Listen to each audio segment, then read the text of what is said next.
कांग्रेस के वरिष्ठ नेता और पूर्व सांसद रशीद अल्वी साहब ने एक बयान दिया है जो पहले ही दे देना चाहिए था, और जिस तरह से उनका ये बयान आया है उसके बाद राजनीतिक तौर पर चर्चा तेज़ हो चुकी है।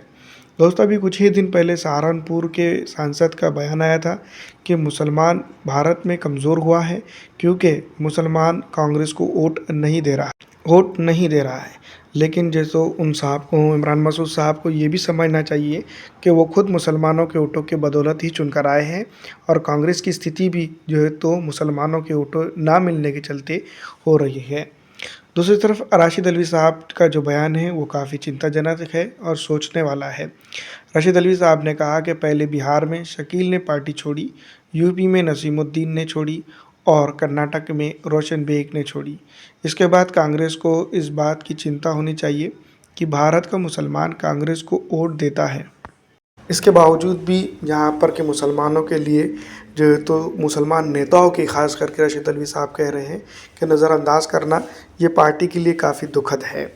रशीद अल्वी ने कहा, मेरा सुझाव है अपनी पार्टी को भी और जो है तो सेकुलर देश की दूसरी सेकुलर पार्टियों को भी, अगर मुस्लिम लीडरशिप को नज़रअंदाज किया जाएगा तो अवैसी जैसे लीडर देश में पैदा होते चले जाएंगे।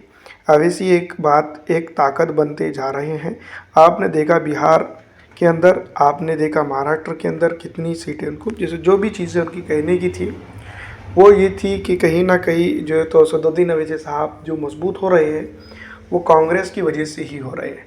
तो दोस्तों, ये बात 100% सही है, क्योंकि कांग्रेस ने जो है तो पिछले 10-15 सालों में मुस्लिम, पिछड़ा, दलित, आरक्षित और बेसिक तौर पर जो समाज के साथ नाइंसाफ़ी हो रही है, लगातार उसके ऊपर बात करना बिल्कुल बंद कर दिया है। उनके ऊपर जो तो सोचना भी बंद कर दिया है और उनको देखते हुए आंखें मूंद रही है। दोस्तों, इसकी ताज़ा मिसालें असम से भी निकल कर आ सकती हैं। इसकी ताज़ा मिसालें उत्तर प्रदेश के अंदर, महाराष्ट्र के अंदर, बिहार के अंदर और कई एक स्थानों के अंदर से निकल कर आ सकती है। खुद उनके कर्नाटक जैसे स्टेट के अंदर भी इस तरह के माहौल हम कई बता सकते हैं।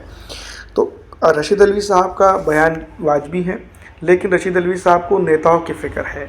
यहाँ पर जनता की फ़िक्र असदुद्दीन अवैसी साहब करते हुए नज़र आ रहे हैं, जिसके चलते असदुद्दीन अवैसी साहब के ऊपर जो इस तरह के एलिगेशन लगते ही रहेंगे। आपको क्या लगता है कि रशीद अल्वी साहब जो कह रहे हैं वो सही हैं? कमेंट करके ज़रूर बताइएगा।